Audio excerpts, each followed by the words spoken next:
피와 같이 붉은 죄 없는 이가 없네. 십자가의 공로로 눈과 같이 되네.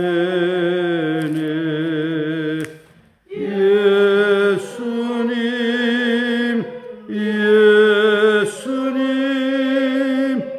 나의 죄 위하여 보배 피를 흘리니 죄인 받으소서.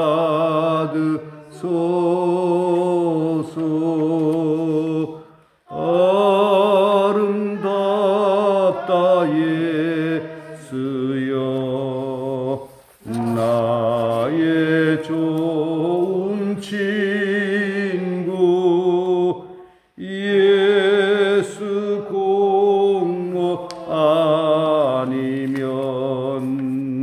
영원 영벌 받네. 예수님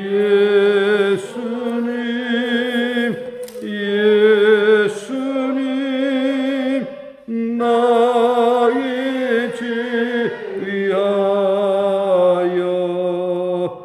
보배 피를 흘리니 죄인 받으소서. 예수님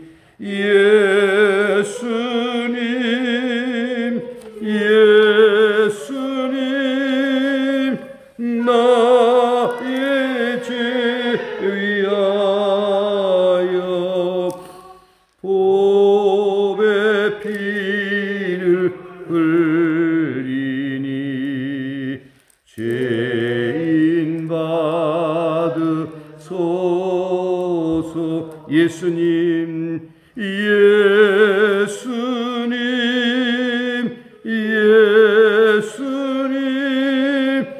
나의 죄 위하여 보배 피를 흘리니 죄인 받으소서. 예수님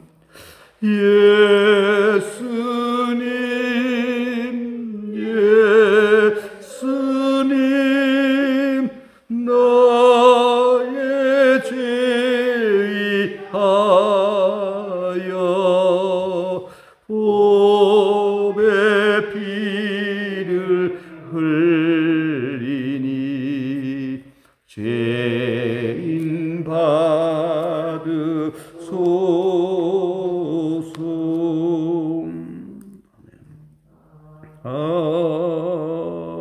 아멘. 하나님의 말씀 마가복음 14장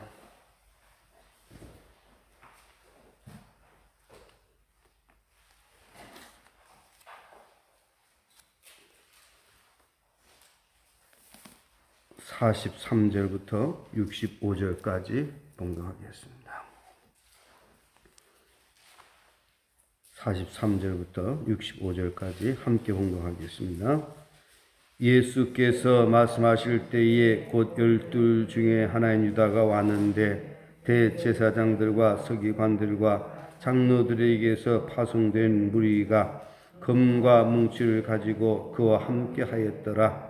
예수를 파는 자가 이미 그들과 분노를 짜 이르되 내가 입맞추는 자가 그이니 그를 잡아 단단히 끌어가라 하였는지라. 이에 와서 곧 예수께 나와 랍비여 하고 입을 맞추니 그들이 예수께 손을 대어 잡거늘 곁에 서 있는 자 중에 한 사람이 칼을 빼어 대제사장의 종을 쳐 그 귀를 떨어뜨리니라. 예수께서 무리에게 말씀하여 이르시되 너희가 강도를 잡는 것 같이 금과 뭉치를 가지고 나를 잡으려 나왔느냐. 내가 날마다 너희와 함께 성전에 있으면서 가르쳤을 때 너희가 나를 잡지 아니하였도다. 그러나 이는 성경을 이루려 함이니라 하시더라. 제 아들이 다 예수를 버리고 도망하니라. 한 청년이 벗은 몸에 배 헛디부를 두르고 예수를 따라가다가 무리에게 잡히매 배 헛디부를 버리고 벗은 몸으로 도망하니라. 그들이 예수를 끌고 대제사장으로 가니 대제사장들과 장로들과 서기관들이 다 모이더라. 베드로가 예수를 멀찍이 따라 제사장의 집들 안까지 들어가서 아랫 사람들과 함께 앉아 불을 쬐더라. 대제사장들과 공회가 예수를 죽이려고 그를 칠 증거를 찾되 얻지 못하니 이는 예수를 쳐서 거짓 증언하는 자가 많으나 그 증언이 서로 일치하지 못함이라. 어떤 사람들이 일어나 예수를 쳐서 거짓 증언하여 이르되 우리가 그의 말을 들으니 손으로 지은 이 성전을 내가 헐고 손으로 짓지 아니한 모든 다른 성전을 사흘 동안에 지라 하시다 하니 그 증언도 서로 일치하지 않더라. 대제사장이 가운데 일어나서서 예수에게 물어 이르되 너는 아무 대답도 없느냐? 이 사람들이 너를 치는 증거가 어떠하냐 하되 침묵하고 아무 대답도 아니하시거늘 대제사장이 다시 물어 이르되 내가 찬송받을 이의 아들 그리스도냐? 예수께서 이르시되 내가 크니라. 인자가 권능자의 우편에 앉은 것과 하늘의 구름을 타고 오는 것을 너희가 보리라 하시니 대제사장이 자기 옷을 찢으며 이르되 우리가 어찌 더 증인을 요구하리요? 그 신성 모독하는 말을 너희가 들었도다. 너희는 어떻게 생각하느냐 하니 그들이 다 예수를 사형에 해당한 자로 정죄하고 어떤 사람은 그에게 침을 뱉으며 그의 얼굴을 가리고 주먹으로 치며 이르되 선지자 노릇을 하라 하고 하인들은 손바닥으로 치더라. 아멘. 오늘 성경 본문을 많이 읽었지만 다 말씀을 드릴 수는 없고 가야바 법정에서 있었던 그 이야기를 함께 나누면서 우리 주님의 말씀 함께 나누고자 합니다. 우리가 인생을 살아가는 동안 중요한 것은 깨닫는 것입니다. 뭘 깨닫는 것이냐? 예수 그리스도를 깨닫는 것입니다. 예수 그리스도가 메시아임을 깨닫는 것입니다. 예수 그리스도를 깨닫지 못하게 되면 우리는 쭉정이가 되고 가라지로 살아갈 수 있다고 하는 것입니다. 당시 대제사장들, 이 종교의 지도자들의 문제가 뭐냐? 예수 그리스도를 깨닫지 못했다라고 하는 것입니다. 당시 민중들이 문제가 뭐냐? 예수 그리스도를 깨닫지 못했다라고 하는 것입니다. 한갓 요셉의 아들, 목수의 아들, 그냥 인간으로만 생활했다라고 하는 것입니다. 그런데 그분이 하나님의 아들이셨다라고 하는 것입니다. 그분이 메시아였다라고 하는 것입니다. 왜 그러냐? 자기 중심에 빠져 있다 보면 사람은 깨닫지를 못했습니다. 오늘 우리는 영적인 분별력을 가지고 우리는 시대를 깨닫고 역사를 깨닫고 하나님 앞에서 우리 인생을 바르게 살아가야 됩니다. 오늘 이 시대가 매우 위험한 그런 시대입니다. 이런 시대를 우리 깨닫지 못하고 그냥 뜻이 없는 쭉정이로 살아가면 안 되는 것입니다. 쭉정이는 중심 없는 사람입니다. 의미가 없는 인생입니다. 그저 그럭저럭 살다 가는 인생입니다. 우리는 개념 없는 그런 무리가 돼서는 안 되는 것입니다. 가라지는 뭐냐? 바로 편견된 의식을 가지고 다른 사람을 해치는 자가 가라집니다. 여기 나오는 종교 지도자들이 가라집니다. 오늘 우리는 이 말씀을 깊이 묵상하면서 이 말씀과 오늘이 나와 오늘의 사회의 현실을 우리는 보면서 이 말씀을 우리는 깨달아야 될 것입니다. 예수님께서 겟세마네 동산에서 기도를 하시고 마친 이후에 이제 붙잡혀서 가야바 법정에서 신문을 당하게 됩니다. 그 여정들이 오늘 읽었습니다만 여러 가지 이야기들이 있습니다. 가야바 법정에서 예수를 정죄하는 가장 중요한 이유는 뭐냐? 하나님을 모독했다는 것입니다. 신성 모독죄입니다. 왜 가야바 법정에서 재판을 받게 되는 것입니까? 바로 종교적인 죄이기 때문에 가야바 법정에서 이제 신문을 받게 되는 것입니다. 왜 빌라도에게 또 재판을 받아야 되는 것입니까? 이것은 또 사형에 해당되는 그런 죄이기 때문에 바로 예수는 왕이다라고 했다라고 해서 정치적인 것하고 결부시켜서 바로 가야바 법정에서 빌라도 법정에서 재판을 받게 되는 것입니다. 이것은 곧 세상 법정에서 혹은 또 종교 법정에서 다 정죄를 당하게 되었다라고 하는 것을 성경은 우리에게 보여주고 있습니다.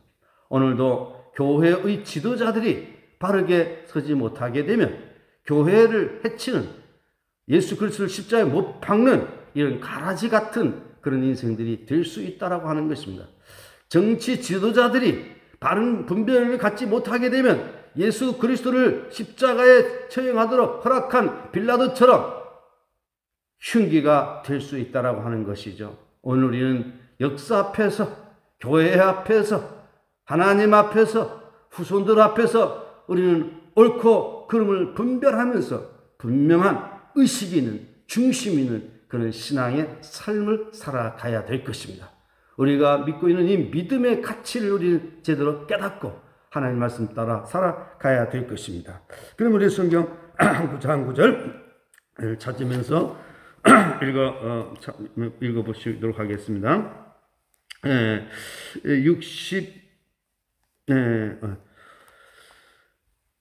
60절 한번 같이 보겠습니다. 60절 한번 같이 보시겠습니다. 60절 다 같이 한번 보도록 하겠습니다. 시작.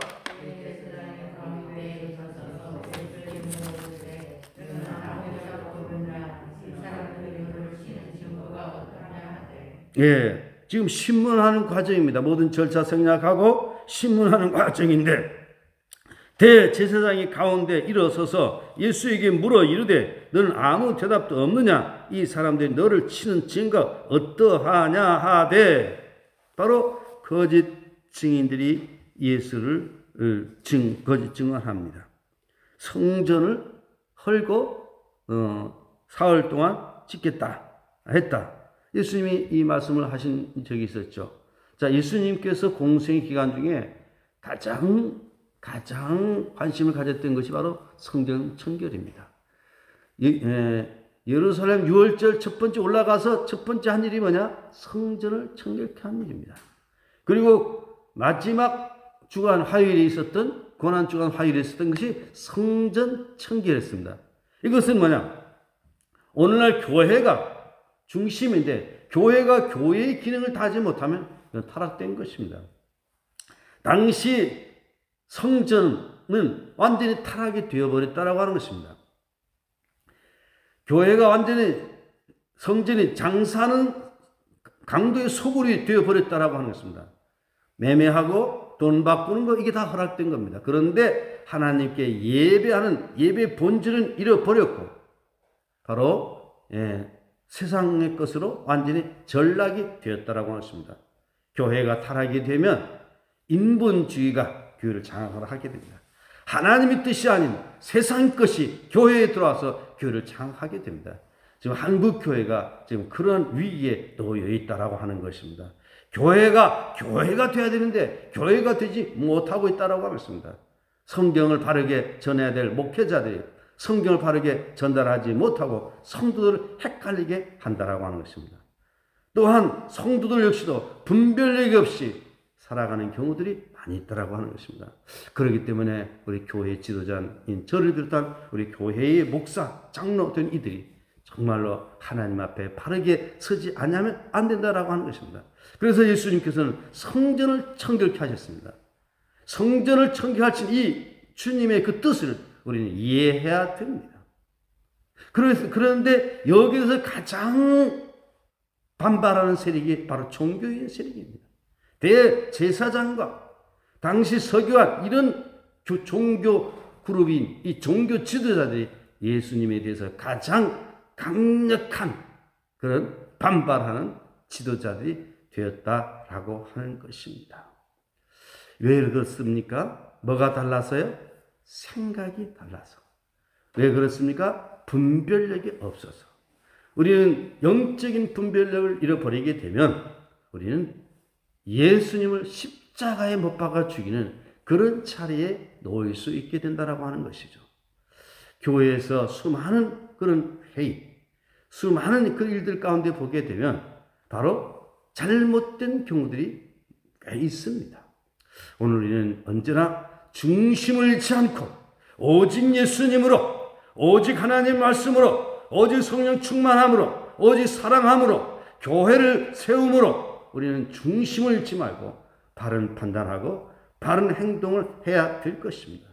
오늘도 많은 교회들이 있지만 교회들이 잘못된 판단과 잘못된 행동을 해서 예수 그리스도를 정죄하고 십자가에 못 박아 죽이는 경우들이 허다하다라고 하는 것입니다.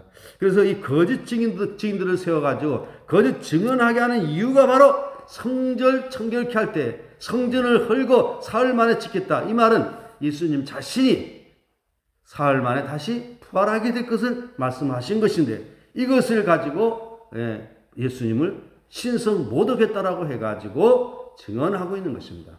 이 거짓 증언이 문제. 지금 오늘 역사 현장에서 이런 일들이 얼마나 많이 있습니까? 상대방이 정적을 주기 위해서 과거의 보수 정권에서 그런 일이 많이 있었고 지금도 그런 일들이 많이 있는 것을 보게 됩니다.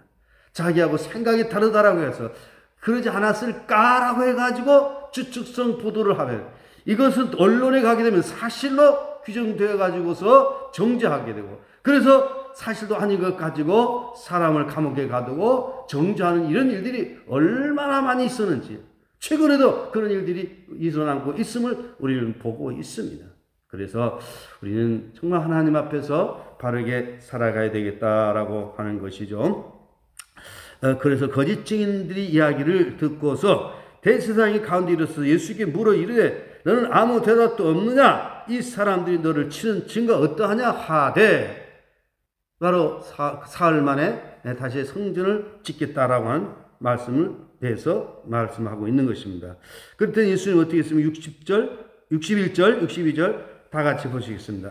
침묵하고 아무 대답도 아니야 하시거늘 대제사장이 다시 물어 이르되 내가 찬송받을 이의 아들 그리스도냐? 예수께서 이르시되 내가 크니라 인자가 분능자의 우편에 앉은 것과 하늘 구름을 타고 오는 것을 너희가 보리라니라. 야, 여기 중요한 메시지입니다. 내가 그니라. 내가 그는 누구라고 하는 것입니까? 그리스도라고. 바로 내가 그리스도냐? 그리스도는 바로 이스라엘의 메시아입니다. 바로 이 그리스도는 예수님 한 분밖에 없는 것입니다.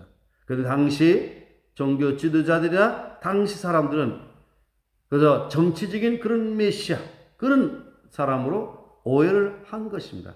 그런데 예수는 오셔서 하시는 일이 가난하고 힘들고 어려운 이런 사람들, 그리고 가장 낮은 계층이 있으면서도 하나님이라 하신다라고 하는 것입니다. 이들이 바라는 그리스도는 로마에서 이스라엘을 해방할 그런 그리스도로 그런 생각을 했겠죠. 그런데 예수 그리스도는 바로 영적인 그런 왕이다라고 하는 것입니다. 영적인 메시아다라고 하는 것입니다. 이것을 간과한 것입니다. 그래서 예수님은 당당하게 내가 크니라. 이 말씀 굉장히 중요합니다. 내가 그리스도이다. 오늘 우리는 예수를 누구로 믿고 있습니까? 그리스도. 주는 그리스도시요 살아계신 하나님의 아들이시니다. 누가 고백했습니까? 베드로가 고백했죠. 주는 그리스도라고 하는 것입니다. 그건 대제사장은 주는 그리스도가 아니다라고 하는 것입니다. 그래서 여기에 대해서 질문을 던졌을 때 내가 크니라. 내가 크니라. 웬만한 이야기에 대해서는 침묵을 하면서 본질에 관해서는 확실하게 대답을 한다라고 하는 것입니다. 다시 물으되 내가 칭송받을 이 아들 그리스도냐? 하나님의 아들이라고 고백을 질문하고 또 대답을 한 것을 보게 됩니다. 하나님의 아들도 당시에서는 굉장히 중요한 그런 내용인 것입니다. 예수는 한갓 나사렛 목수의 아들로만 그들은 생각했는데 예수님이 하나님의 아들이고 그리스도이다라고 이렇게 주장을 할 때에 이들은 그걸 받아들일 수 없었던 것입니다. 이걸 보게 되면 사람이 깨닫지 못하게 되면 이러한 실수를 하게 된다라고 하는 것이죠. 대제사장은 바로 하나님의 아들이 예수 그리스도는 하나님의 아들이 아니다. 그리스도가 아니다라고 생각을 하고 그리고 거짓된 증언들을 통해 가지고 하나님의 아들이 아님을 또 예수님께서 하나님을 모독했다라고 하는 성전을 모독했다라고 하는 그런 정죄를 하는 입장에 있다라고 하는 것입니다. 이 재판에서 보게 되면 증인들이 이야기를 하고 또한 본인 스스로가 증언하게 되면 거기에 대해서는 이제는 재판이 성립이 되는 거죠. 그래서 이 제사장은 정죄를 하게 된 것입니다. 그래서 어떻게 했습니까? 62절, 63절 한번 읽겠습니다. 예수께서 이르시되 내가 크니라 인자의 권능자의 우편에 앉은 것과 하늘 구름을 타고 오는 것을 너희가 보리라 하신. 예수님은 더 적극적으로 나는 그리스도다.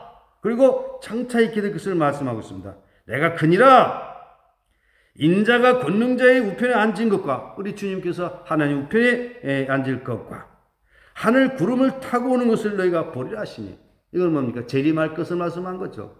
그랬더니 어떻게 가야바의 법정에서 판결되었습니까? 63절, 64절 다 같이 보시겠습니다. 대제사장이 자기 옷을 찢으며 이르되 우리가 어찌 더 증인을 요구하리요? 그 신성 모독하는 말을 너희가 들었도다. 너희는 어떻게 생각하느냐 하니 그들이 다 예수를 사형에 해당한 자로 정죄하고. 예수님을 정죄하는 과정을 잘 보십시오. 예수님은 하나님의 아들이고 그리스도라고 이렇게 증거를 했고 증인들이 와서 성전을 헐고 사흘 만에 짓겠다라고 했다. 결국 이 죄에 대해서 집중하는 것은 뭐에 대한 집중입니까? 신성을 모독했다. 성전을 모독했다. 바로 이러한 죄를 적용시키기 위해 가지고 이런 죄는 죽여도 가당하니까. 그래서 결론적으로 바로 예수님은 신성 모독죄로 정죄했다라고 하는 것입니다. 대제사장이 자기 옷을 찢으면 이건 뭘 나타내는 것입니까? 의분을 나타내는 것이죠. 이렇게 예수는 신성을 모독했다라고 하는 것입니다. 우리가 어찌 더 증인을 요구하리요? 신성 모독죄입니다. 그 신성 모독하는 말을 너희가 들었도다. 너희는 어떻게 생각하느냐? 그들이 다 예수를 사형에 해당한 자로 정죄하고. 봅시다. 여기 가야바 법정에서 모든 사람들이 다 만장일치로 다 사형에 해당하고 정죄한 것입니다. 왜 그랬을까요? 중심을 잃어버리면, 분별력이 없으면, 깨닫지 못하게 되면 이런 결과를 초래하게 된다라고 하는 것이죠. 이 세상에 보게 되면 억울한 그런 재판들이 많이 있습니다. 사실 아닌 것 가지고 사실인 것처럼 거짓된 그런 주장으로 인해서 때로는 판단착오로 인해서 이런 경우가 있다라고 하는 것입니다. 그 다음에 또 65절이 또 중요합니다. 다 같이 공격하겠습니다. 시작. 어떤 사람은 그에게 침을 뱉으며 그 얼굴을 가리고 주먹으로 치며 이르되 선지자 노릇을 하라 하고 하인들은 손바닥으로 쳐라. 당시 민중들이 이렇게 예수를 함께 죽였다라고 하는 것입니다. 오늘도 우리의 모습을 한번 보십시다. 우리가 예수 그리스도에 대한 올바른 이해를 갖지 못하게 되면 예수님을 십자가에 못 박는 그런 자들이 될 수 있다라고 하는 것입니다. 특별히 목사의 위치가 너무 중요하다라고 합니다. 목사는 우리 주님을 대신해서 성도들을 사랑하고 성도를 주님께로 인도하는 자인데 하나님의 말씀을 바르게 전달하지 못하게 되면 이 목사의 책임은 중대하다라고 봅니다. 교회의 지도자들이 하나님의 말씀을 바르게 이해하고 성도를 사랑하고 보살펴야 될 텐데 그러하지 못한다면 이건 중대한 범죄 행위라고 보는 것입니다. 지금 한국 교회의 타락은 일반 성도들이 타락이 아니라 교회의 지도자의 목사와 또 장로들 이런 자들이 정말 하나님 앞에 올바르게 서 있어야 된다라고 하는 것이죠. 그렇게 될 때에 한국 교회가 교회다운 교회가 될 것이고 이 민족을 이끌어가는 민족의 교회가 되어진다라고 하는 것이죠. 과거의 한국 교회는 이 민족과 함께하는 민족의 교회였습니다. 한국의 교회가 대한민국의 기독교가 국권은 아니었지만 그만큼 교회가 이 시대에 선한 영향을 끼쳤다라고 하는 것이죠. 지금의 오늘의 현실은 너무 잘못된 방향으로 가고 있다라고 하는 것입니다. 이럴 때 우리가 해야 될 것은 바로 교회가 새로워지는 것입니다. 우리 예수님을 정죄하는 그런 자리에 있지 않고 예수 그리스도가 예수는 우리의 구주이십니다. 예수는 우리의 그리스도이십니다. 예수는 우리의 왕이십니다. 라고 고백하면서 온전히 하나님의 주권을 존중하는 그런 교회가 되어야 된다고 하는 것입니다. 여기서 정죄하는 것 제목이 무엇입니까? 신성모독죄인 것입니다. 오늘 우리는 예수는 하나님이십니다. 예수는 하나님의 아들이십니다. 예수는 그리스도이십니다. 예수님은 왕이십니다. 빌라도 법정에서 질문은 네가 왕이라 합니다. 네가 왕이라. 우리 왕은 누구이십니까? 누구이십니까? 예수 그리스도입니다. 우리 하나님은 예수 그리스도이십니다. 우리의 주권자는 우리 주님이십니다. 이게 질문입니다. 결국 예수님이 왕 되심을 거절함으로 해서 빌라도 법정에서 정죄를 한 것이고 예수 그리스도가 하나님의 아들이심을 거절한 것이 바로 가야바 법정입니다. 예수가 그리스도라고 하는 것을 거절한 것이 가야바 법정입니다. 우리는 이 가야바 법정에서 이 신문하는 그런 내용들을 보면서 오늘 우리가 예수를 그리스도로 고백하고 있는가? 예수를 하나님의 아들로 우리는 고백하고 있는가? 예수님만이 우리의 유일한 주님이심을 우리는 믿고 있는가? 예수 그리스도는 영원한 왕 중의 왕이심을 우리는 고백하고 있는가? 내가 왕 되려고 하는 그런 기준은 없는가? 라고 하는 것을 우리는 살펴보면서 우리는 이 고난주간을 우리는 보내야 될 것입니다. 이제 앞으로는 어떻게 살아가야 되겠습니까? 예수는 그리스도이십니다. 예수는 하나님의 아들이십니다. 예수님은 하나님 우편에 계십니다. 그분은 장차 우리를 구원하러 오실 분이십니다.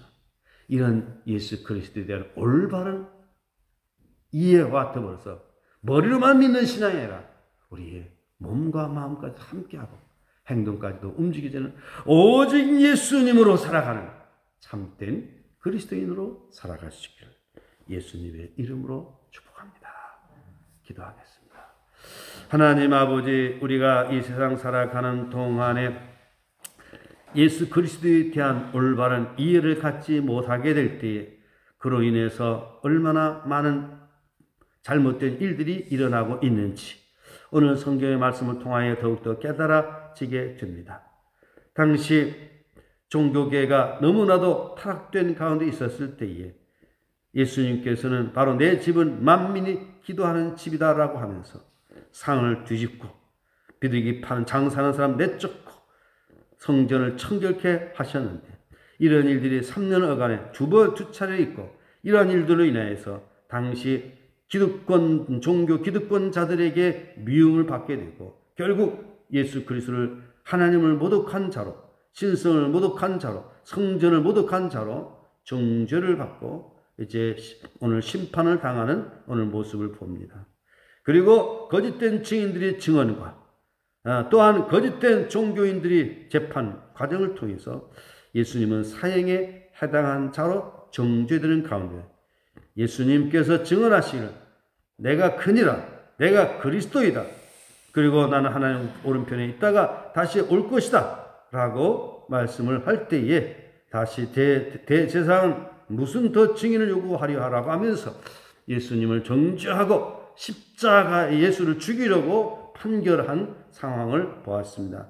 우리가 이 땅에 살아가는 동안 우리 주님만이 우리의 그리스도요 주님만이 우리의 왕 되심을 고백하면서 오로지 주님의 주권을 존중하면서 내 뜻대로가 아니라 하나님의 이름이 거룩히 여김을 받도록 하나님의 나라가 이루어지도록 하늘에서 이루어진 하나님의 뜻이 이 땅에 나를 통하여 우리 교회를 통하여 실현될 수 있도록 이 땅에 살아가는 동안 충성된 삶을 살아가는 저희들 되게 하여 주시옵소서. 지나간 날들 우리의 자신을 돌아보면 너무도 잘못된 말과 행동들이 있었습니다. 주님 용서하여 주시옵소서. 이제 이후로 주님을 더욱 의지하며 주님 바라보면서 주님 뜻 가운데 살아가는 거룩한 삶이 되게 하옵소서. 김광희 입사님 강건케 하여 주시고 또 이승희 입사님 비롯한 여러 성도들 강건케 하여 주시기를 원합니다. 오늘도 주의 도우심 가운데 복된 이 하루 승리하는 날이 되게 하옵소서. 예수님의 이름으로 기도드리옵나이다. 아멘. 하늘에 계신 우리 아버지, 아버지 이름을 거룩하게 하시며 아버지 나라가 오게 하시며 아버지 뜻이 하늘에서와 같이 땅에서도 이루어지게 하소서. 오늘 우리에게 일용할 양식을 주시고 우리가 우리에게 잘못한 사람을 용서해 준 것 같이 우리의 죄를 용서해 주시고 우리를 시험에 빠지지 않게 하시고 악에서 구하소서. 나라와 권능과 영광이 영원의 아버지 것입니다. 아멘. 오늘 주신 말씀을 기억하면서 우리 올바른 분별력을 가지고 하나님의 아들 예수 그리스도 그분이 나의 구주가 되심을 고백하면서 남은 여정 하나님 은혜 가운데 복되게 살아가는 아름다운 삶이 되게 해주시옵소서. 한국 교회를 위해서 대한민국을 위해서 기도하시다가 귀가하시길 바랍니다. 우리 주여 세 번 부르짖고 통성으로 기도하시겠습니다. 주여 주여 주여. 하나님 아버지 감사합니다. 우리가 이 세상 살아가는 동안에 하나님 인도와 돌봄을 받으면서 거룩한 삶으로 살아가는 아름다운 삶이 되게 도와주시기를 간절히 빌곤합니다. 주의 은혜와